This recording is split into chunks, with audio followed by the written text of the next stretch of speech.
Yo, what's up, people? It's your boy, the Solar Kid, back on another The Other Side of the Sun podcast. And today I have a very, very special guest. My boy, my brother, old school homie, guy that I went on a musical journey with when we first came to London. Man of many talents, skills, sick guitarist, songwriter, not to mention his other, should I say intellectual attributes. Genius of note, very understated, doesn't really say much. But mechanical, electronical engineering, all those kind of things. So without further ado, Aware G, Rhode, aka Killer Tomato, aka G, aka what say? Who's it? Lekker bro. So? Wat sê die Kaap, my bro? Kaap is lekker, my bro. No more restrictions for the beach. You can go to the beach. You can buy booze. You can booze is allowed now, isn't it? Allowed. Thank you, Dad. Thank you, Uncle Sir. Hey, so he's going. Coming to a store near you. Chips. What chips? Pringles, man. Coming to a store near you. The vaccine. Hey, what about the vaccine, bro? You're gonna get the vaccine? It's available. It's gonna be available. Summer's available. Readily available. You just go. Well, that's what they're saying. They're first gonna send back like I don't know how many $1 million worth of how many million doses back to India because that one doesn't work now. With the variant that we have. Is that what's happening there now? So yeah, they bought quite a few million doses from India, which had like the spec from India said that like something like 90 odd % efficacy. For the South African strain, of course. Or the strain of COVID-19. And then it turned out like the South African strain that like close to zero. It's Vus. Another Gupta bezigheid going on there. Anyway, let's not detract from our... this podcast, we can talk about anything, bro. We talk about alles. Everything goes, man. Yeah, they've been rolling out the vaccine here to the over 80s and 70s and vulnerable and what. Which ones do you have, do you know? Well, it's definitely not the one that covers the South African strain, that's for sure. So apparently the Johnson & Johnson one, which is the cheapest one. I think we got the Pfizer and the Oxford version, I think. Pfizer done one with the Indian guys as well. I don't know what else they done one with. Now the Johnson & Johnson one is the most interesting. So it's got I think about 65% approximately efficacy rate for not getting it. But the chances of landing up in hospital or having serious effects from the virus is less than 10%. So you're going to take it? No, I'm still watching. See what happens. Who mutates and who doesn't. We have to give it like a year or two, bro. When you see the people start hucking other arms out here or like getting an extra nose. From all the TikToks from the South African side of the vaccine. There's loads of these TikTok things out. So you take the Chinese vaccine, they have like these groups of African guys doing their traditional foreskin chopping off thing. When they have some vaccine and they all start speaking Chinese. Yeah, I saw those ones. A few of them were, but yeah, bordering on racist. But then coming from South Africa, like we kind of. Are you talking about those Chinese ones that start speaking? Or yeah, where there's someone start speaking Chinese.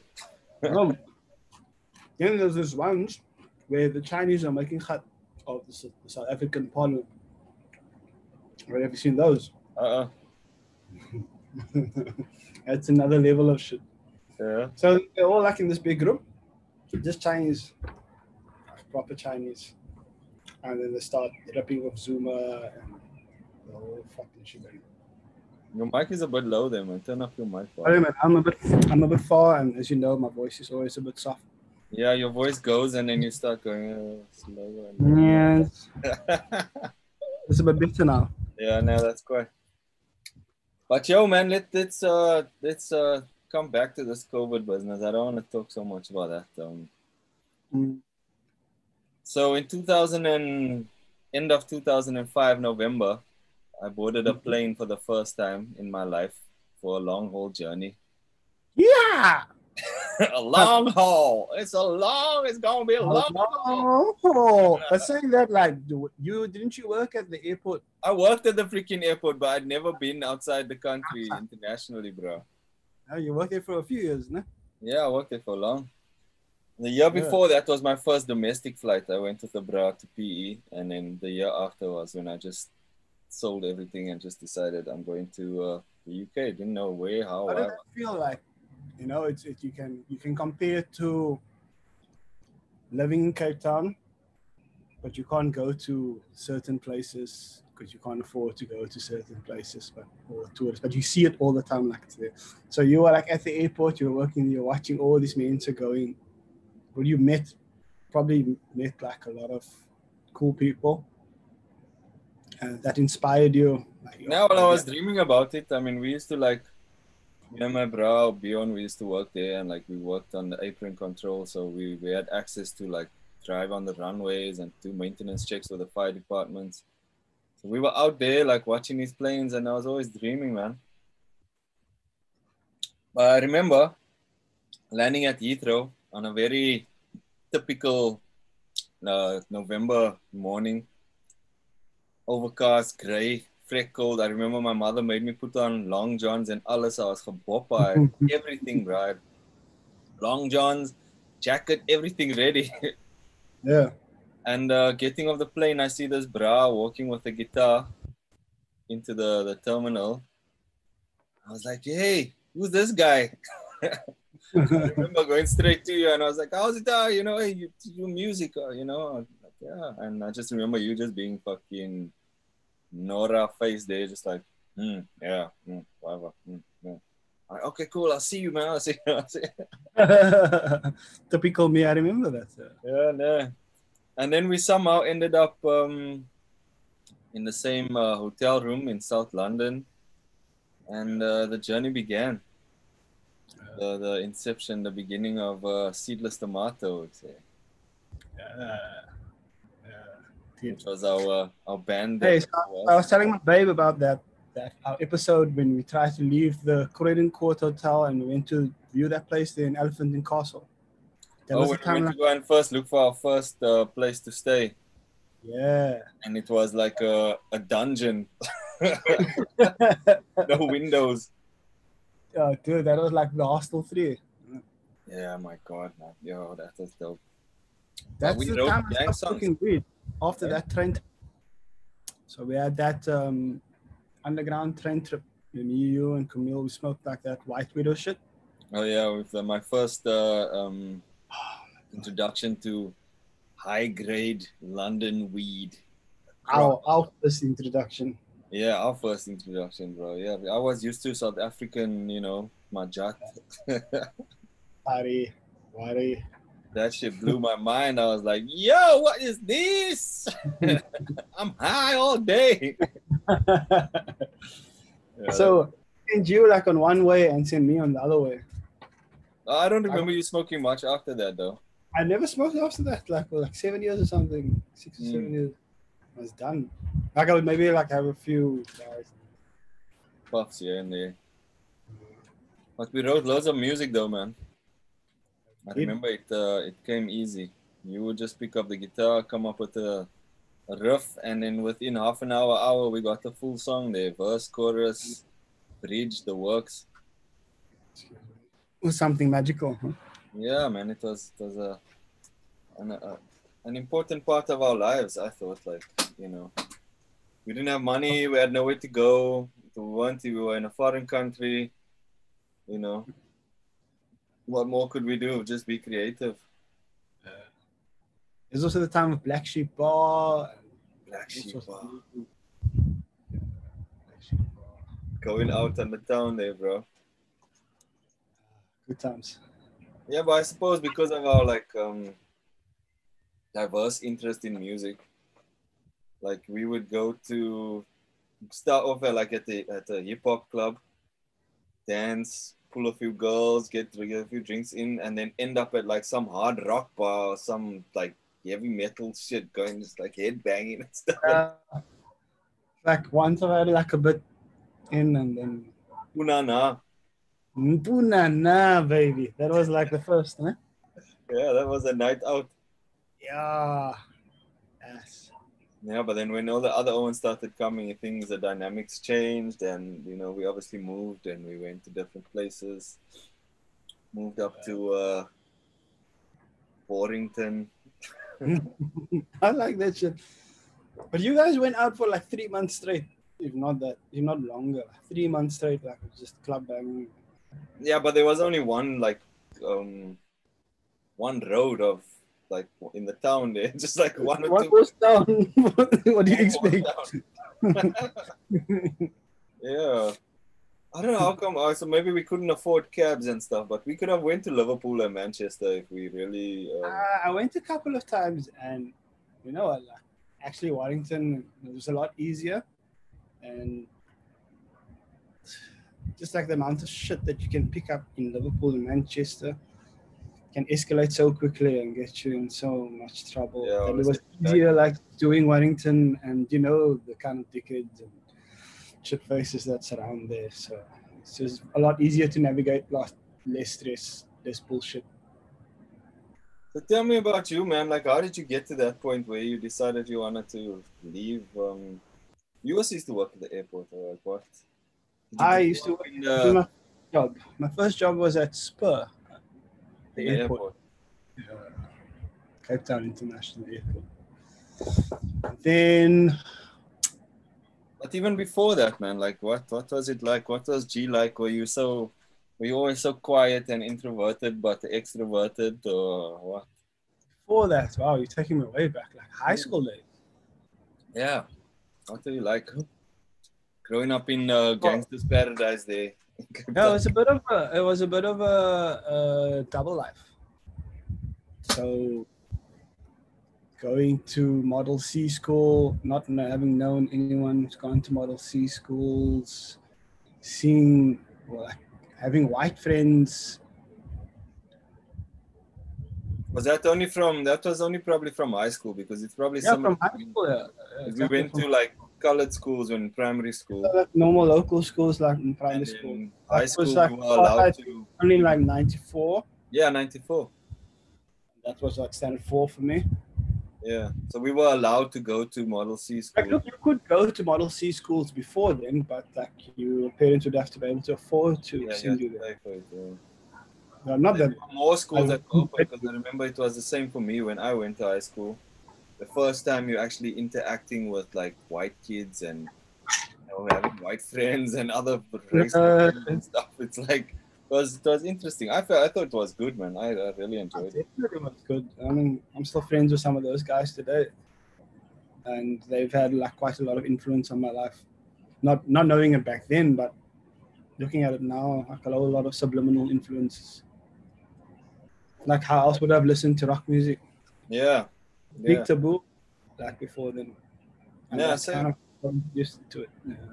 Yeah, because where we come from, it's like, don't listen to that Lani music, or that's a devil's music, or all that kind of shit. You know what I mean? And when you met me, like, I was listening to what System of a Down, a lot of hard rock, Metallica. I remember, what was it, Disturbed concert here, the February after Knittles. Like, we just got there and it's like Disturbed concert, and then after that, 2 weeks later, Metallica concert. And I was like, wow, I need to go to some of this shit. Yeah, because for me, I mean, I was dabbling. I remember I was already listening to like Chili Peppers and that kind of stuff. You were a big Chili Peppers, Anthony Kiedis fan, huh? Yeah, I was heavy into. And Flea, obviously now you can see. I'm trying to be Flea. 20 years younger. 20 years younger, but I remember when you introduced me to System of a Down, like we was laying in bed at night and you would have it on your headphones and I'd be like, twisting and turning my bed thinking he's listening to the devil's music here. Oh my God, what's wrong with you, Grant? Like, what's going on, bro? And then when I actually spent time, I became heavily, and that was when I found Incubus as well. And that was when I really found, like, I was like, yo, there's a whole new world here, man. Like, you know, like in terms of expanding your boundaries and multiple influences. But so what, you used to go to Model C school where, like, in Tiger Valley, and then come back to Mitchell's Plain? Muizenberg High School. Muizenberg. Me and Kirsten went there. Uno momento.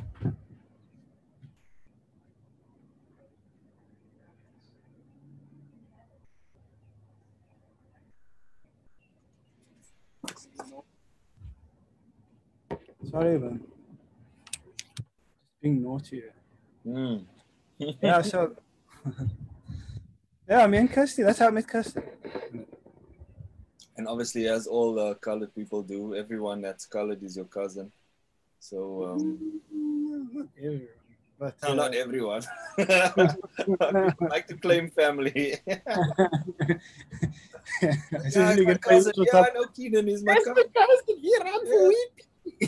Just how and Kirsten is one of those people, because I remember when we came to when he came to London, I was somewhere also in the family, same time.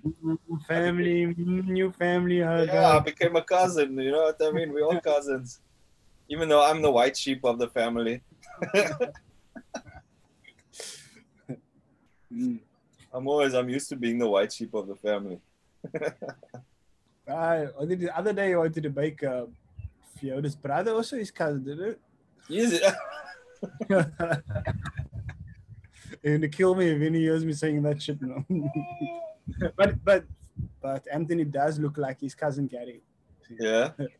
They do look like a lot of, like, not besides the chinkas, not as much chinkas. Yeah, but I mean, South Africans in general have these, like, well, you know, Asian looking eyes, but they actually come from the Bushmen. The rest of the facial features are really, yeah.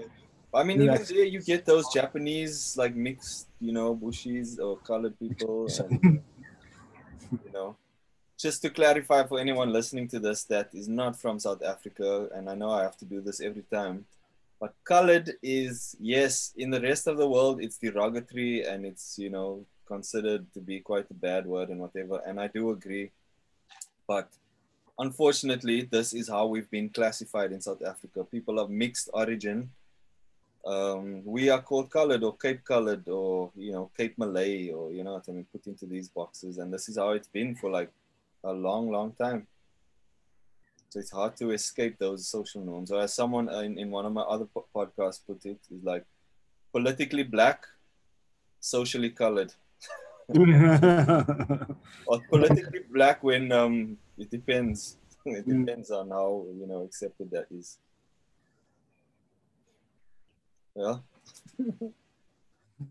What was it like growing up in Mitchell's Plain, bro? Bittersweet.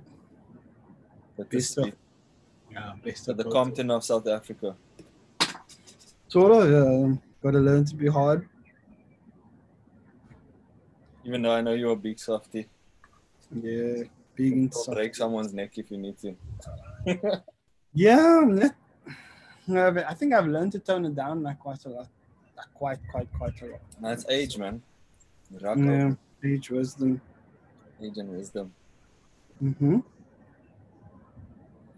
Yeah, but it was, I think it was beneficial.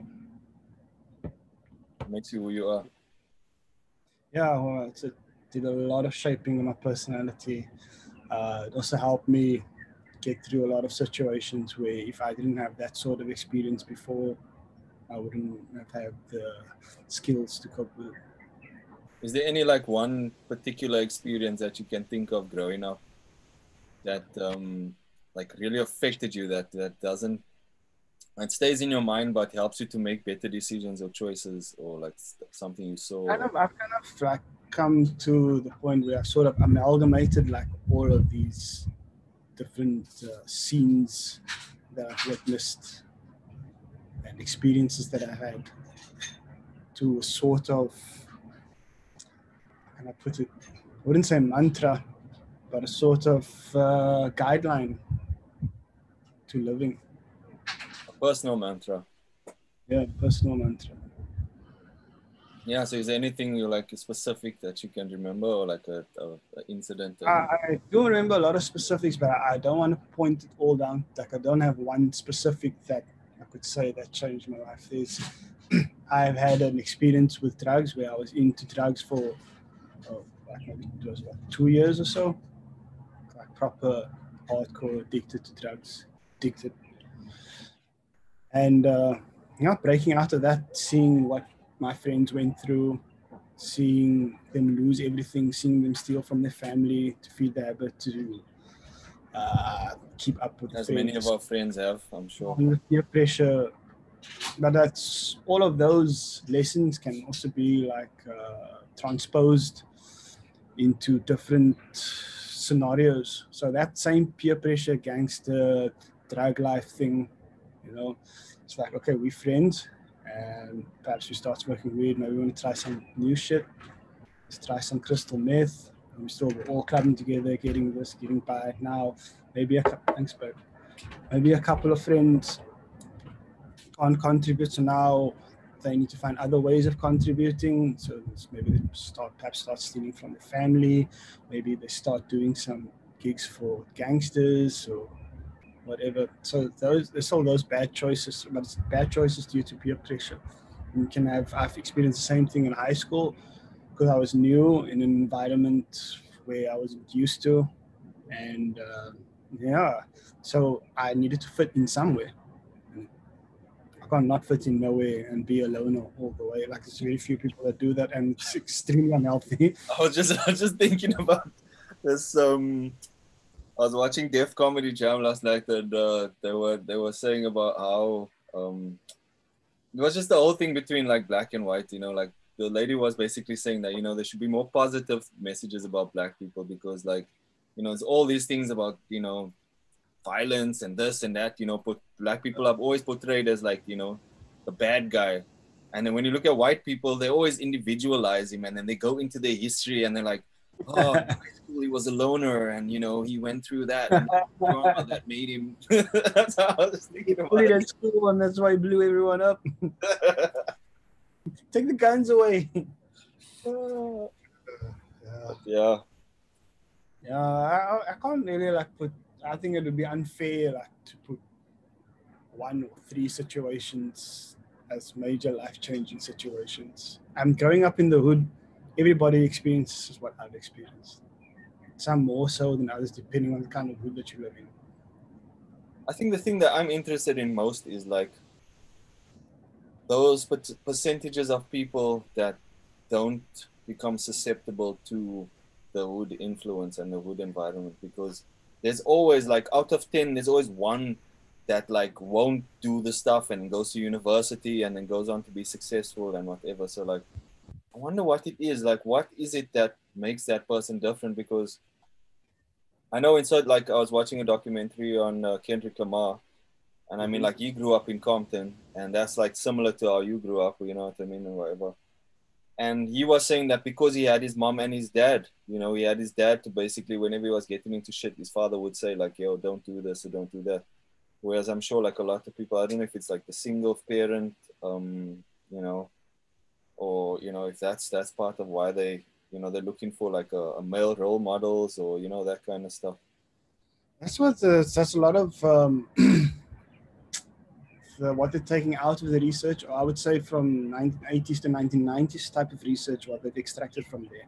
Because the kind of stuff that they were implementing when I was growing up and still today is a lot of mentorship, foster dad type of thing. But I don't really believe that is necessarily the case. There's definitely, it's a big contributing factor.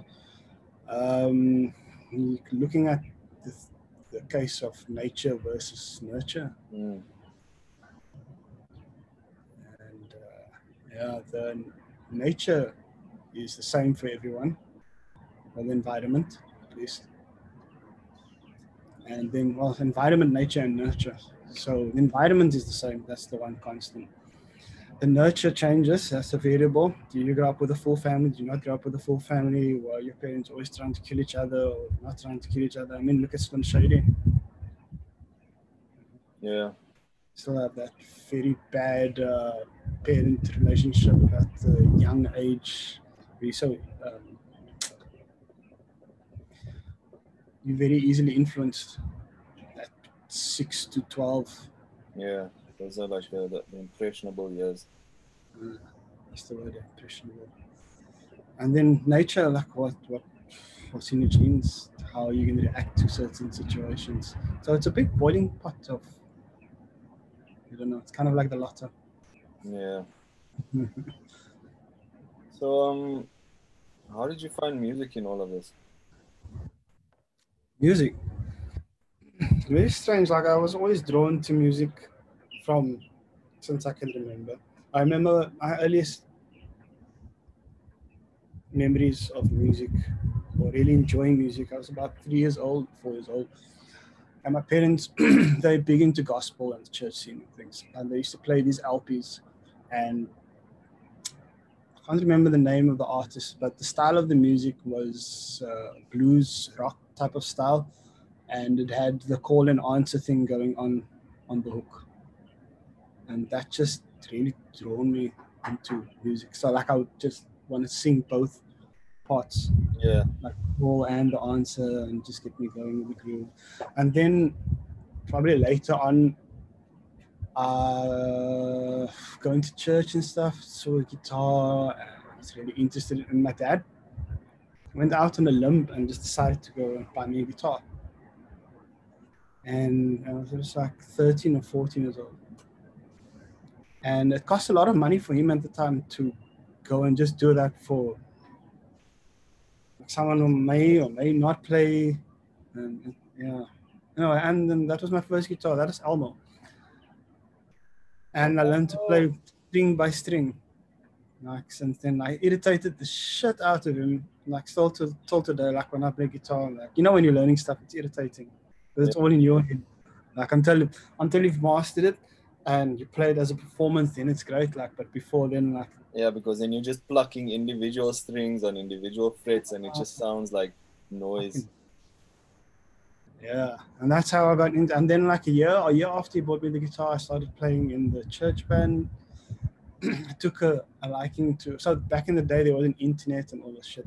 I think it was dial-up connection for the very best you could get. It was like 512 kilobytes per second. That was the top thing you could get.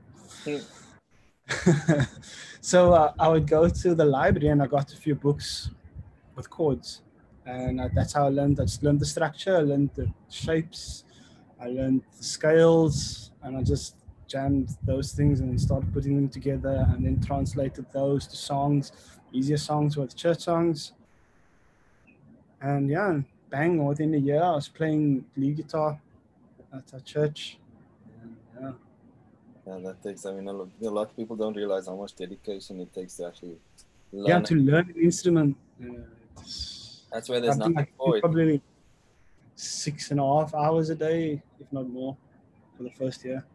Yeah, everyone that I've spoken to that's good at least invests 6 to 8 hours a day for like a year, 2, 3, to get the basics down, to be able to actually and I don't know if a lot of people know it, but like for me, I was 25, bro. I mean, obviously I'd done like piano lessons and stuff, but for me, it was always about the vocal, I was always a singer and then a rapper and a poet. That's the ground. You came from poetry and stuff. And then you were like, when we had Betty, remember the bass guitar?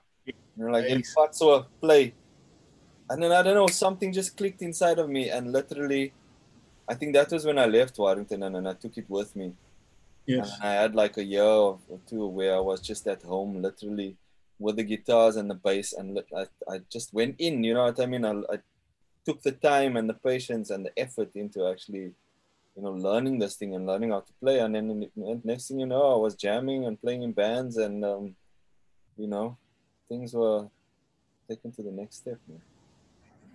I started late actually in that thing, and I'm still learning, I'm still practicing. But that just definitely says something about your character, because like when you're younger, obviously it's a lot easier to learn things. It's a lot more dexterity. Your mind is more You have more malleable. time as well, you know. You have a lot more time and a lot more energy.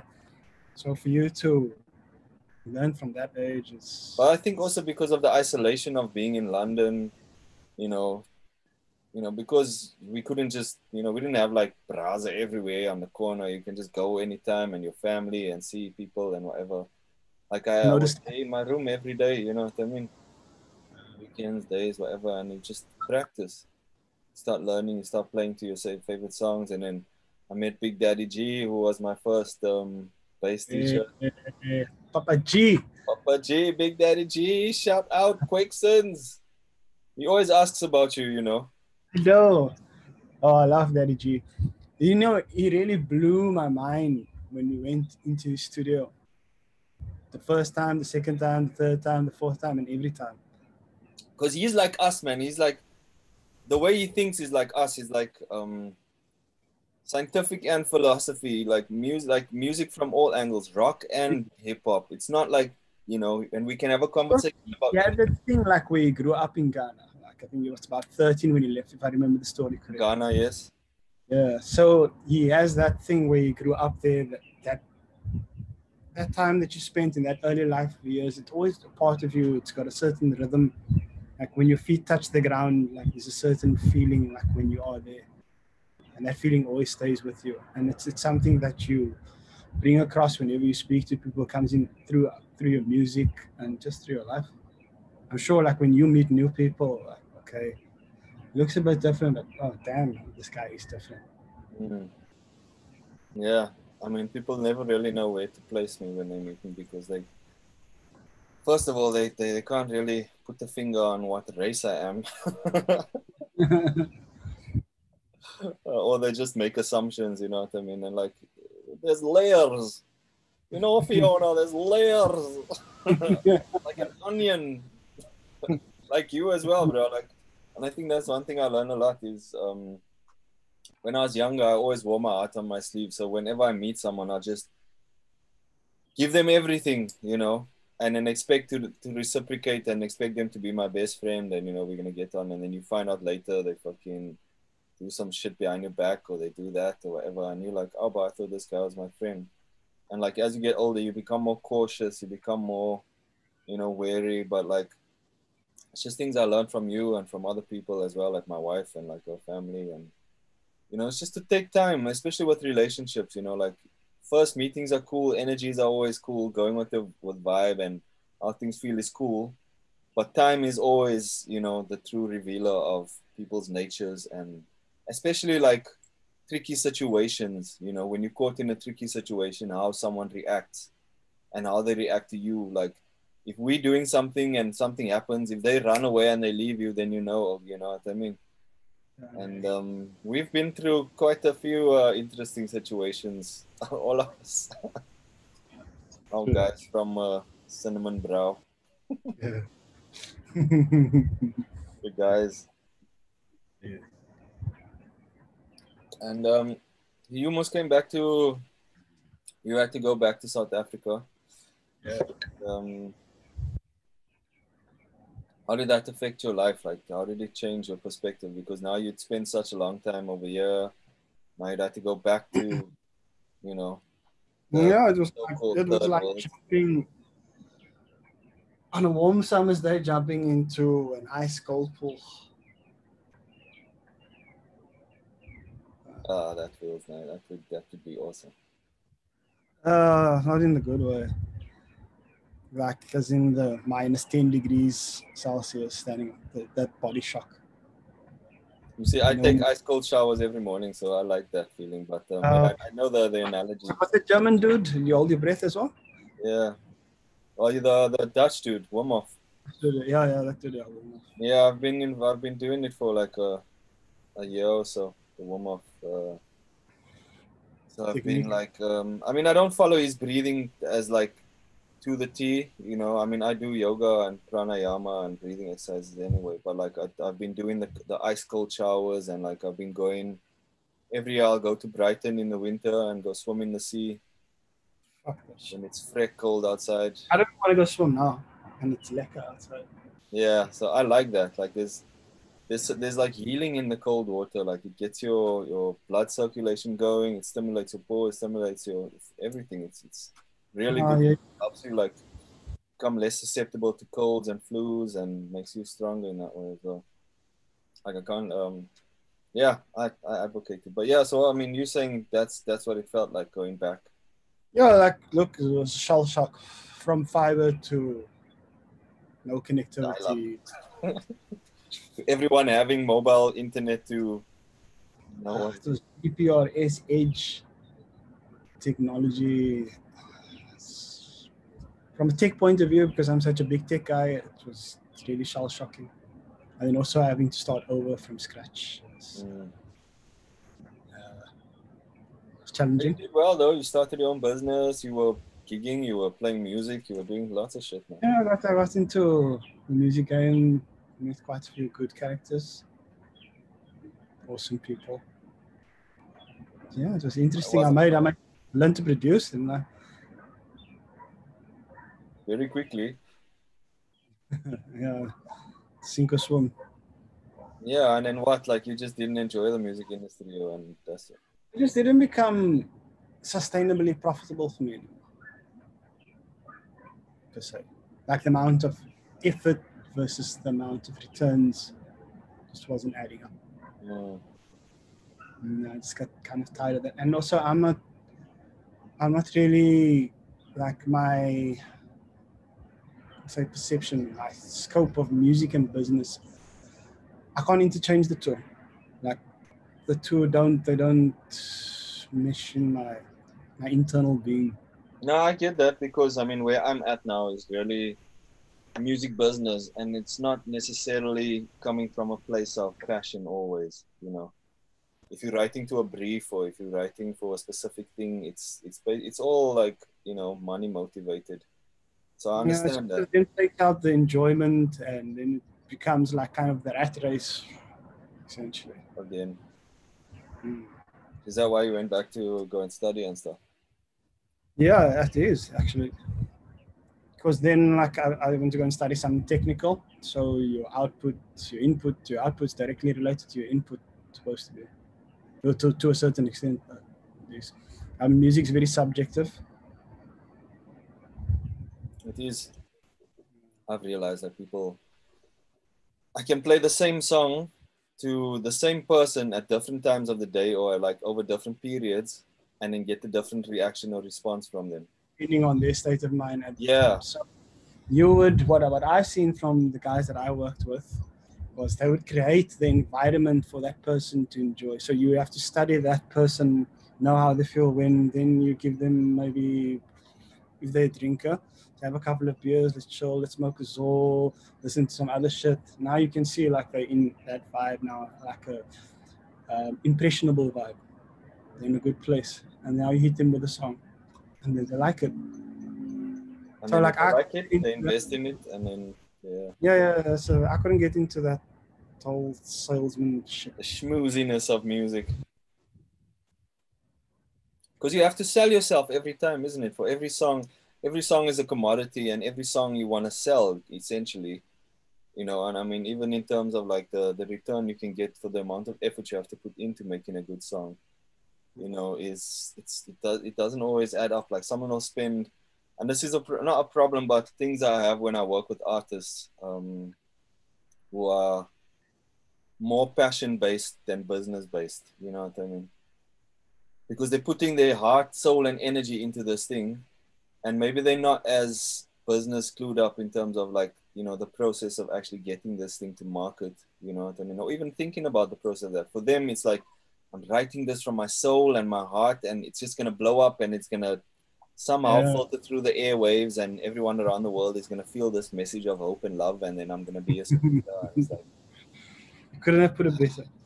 Yeah, no, that doesn't work like that, bro. No. And even the more I speak to like top level execs and A&Rs in labels and like people in the higher echelons of the music industry, it becomes just a number game, bro. Like literally, it's just a number game. There are people who have vested interest in your career and your artwork, but when they listen to your song, there's business like acumen taking over their decision and thought process. You know, it's like, how does this? Yes, this makes me feel a certain way, but how does this relate in terms of money or numbers? You know what I mean? So it is tough, and I mean, I've learned to like differentiate now myself. So I know when I'm doing something.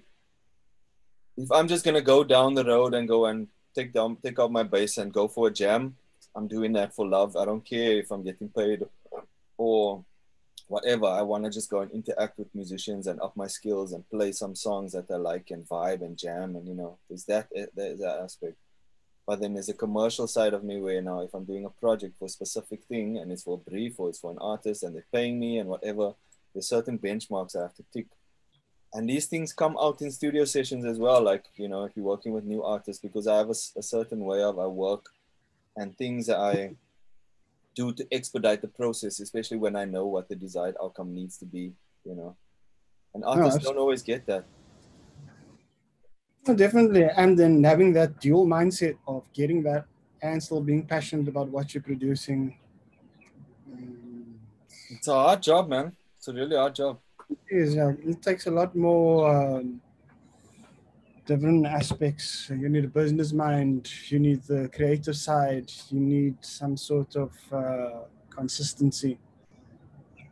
I think that's maybe not where we clashed, but there was a time within that 5-6 year period where me and you had written like a good body of work and songs, but you were focused on making money and making a living and being like, you know, sustained within where we were, because we weren't, you know, making a lot of money and shit, and we had rent to pay and whatever and studies and all these other things.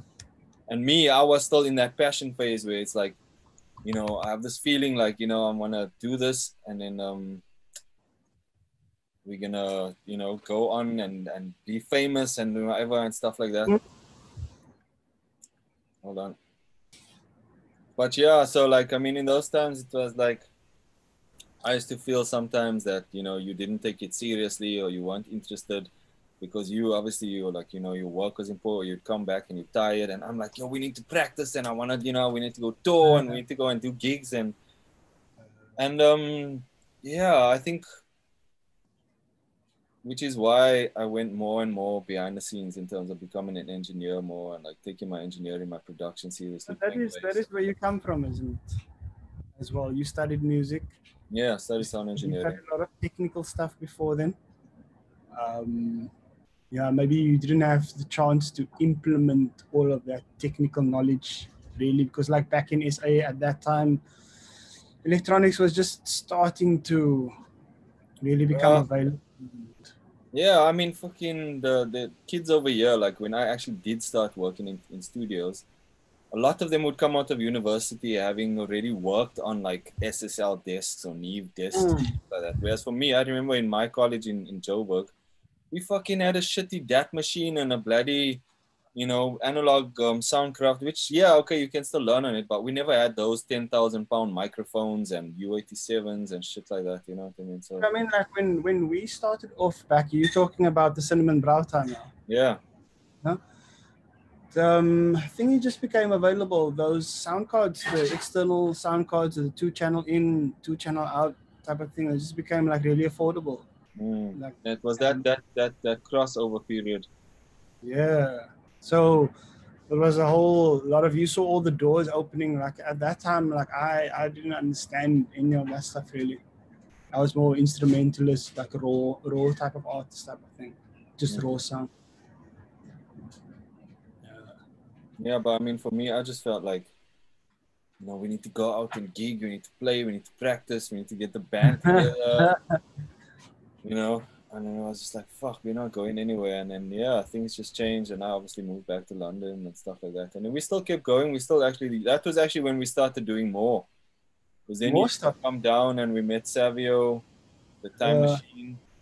Shout out Saviola. Savio. Yo. Savio. Yeah. And that was cool. Like, I mean, we could have actually, it was just hard with you living up north and having to come down for practices. Yeah.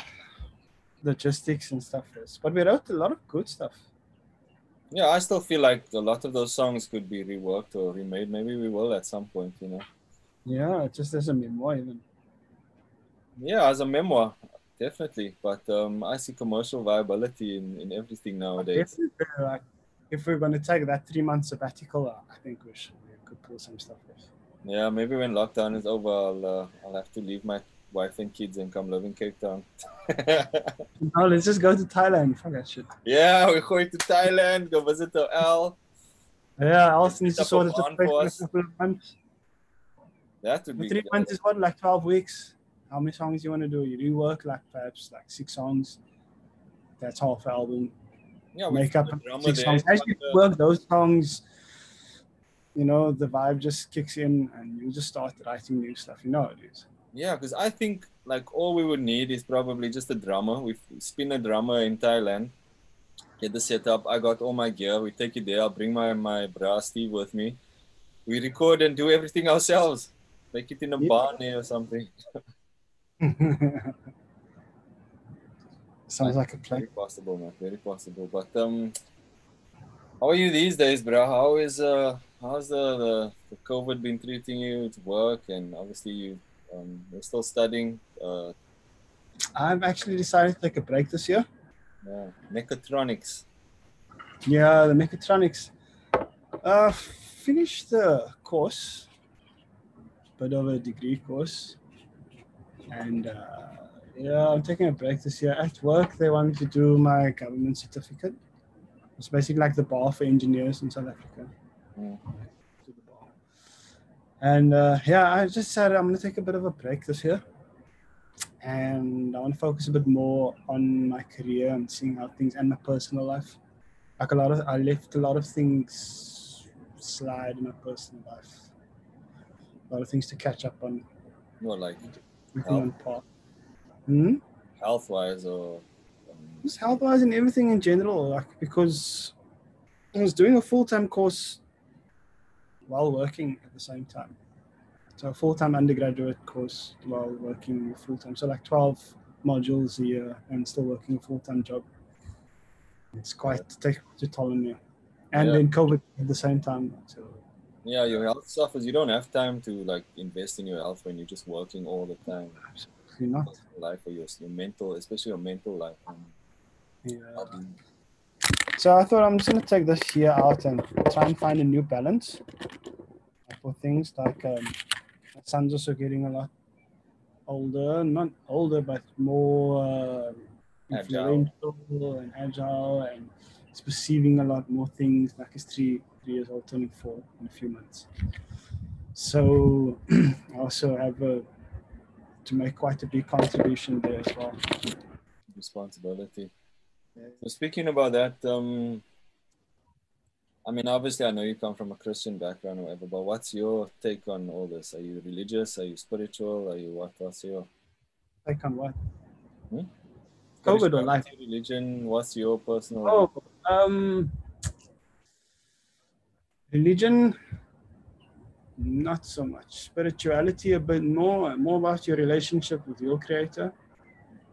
I think that should start there at least. And then religion second.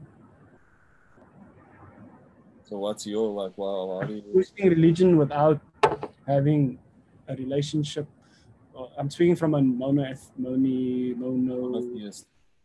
Alert from system UI server. Low battery. Battery thing. Alert from COM Apple battery monitor. Low battery. Oh, really? Is that mail city? Shut up, bro. Like, yo. Alert from system server. Let me just boost this. I thought I was about to say, red alert, code 3. Man all stations. Battle stations, battle stations.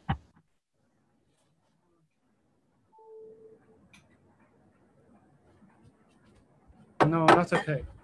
The plug, you know, these freaking MacBook plugs, they're so bulky and not user-friendly. So unnecessary. If you plug it into somewhere where there's no balance, it's all fucked up. Like we're doing now. I think you're gonna have to pause so I can set up that thing to charge properly. We live again. So, this fucking thing fucked up, man.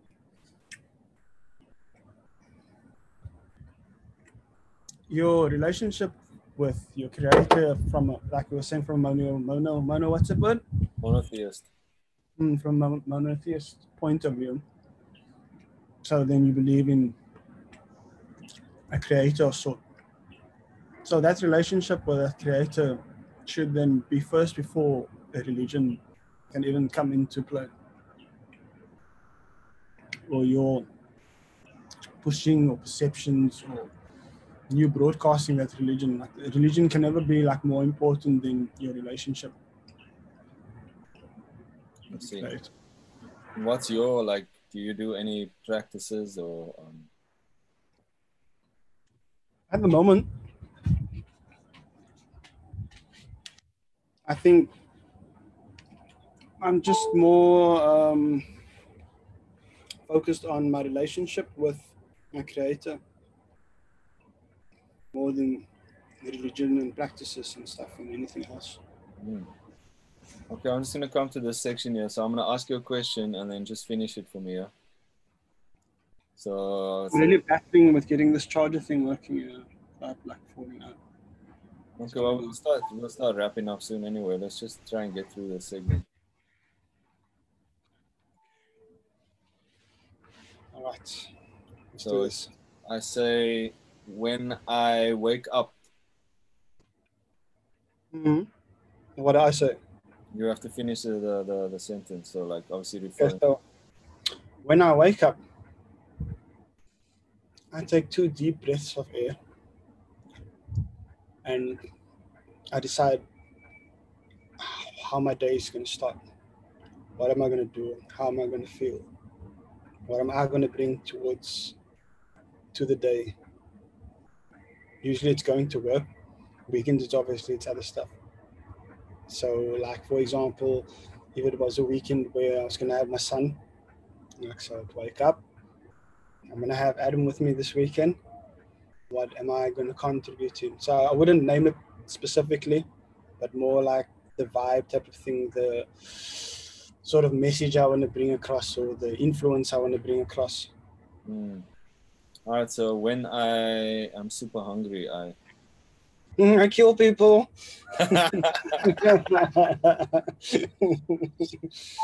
Yeah, you know about the hangriness. We all know about the hangriness. So, which leads me to the next one. When I feel angry. When I feel angry, wow, that's changed a lot, hey? You don't break. When I feel angry, I try to take a few deep breaths, walk away, eat a sweet, escape for a few seconds. It doesn't always happen, as life has it. So sometimes when I'm angry, shit happens. All right, so when I feel overwhelmed. When I feel overwhelmed, I usually chuckle a bit. And like I'm okay, like feeling overwhelmed. It's okay. Okay, cool, man. No, thanks, bro. Is there any final comments you want to add or anything you want to share or, Yeah, there is actually something I want to share. I just wanted to say thank you for the journey that we had. Like, I've learned so much from that journey. And at the time, I wasn't very mature enough to know what I've learned, even to know that I was learning. Yeah. No, I feel the same, bro. And fucking seedless tomato never dies. Alive. Yeah, man. Right, thank you so much, man. Obviously, in the same way, bro. We connected. So, as with all energy never dies. It just changes form. So, stay peace, man. And this has been the Other Side of the Sun podcast with my man, Killer Tomato, G-Man. Away, sharp. They look.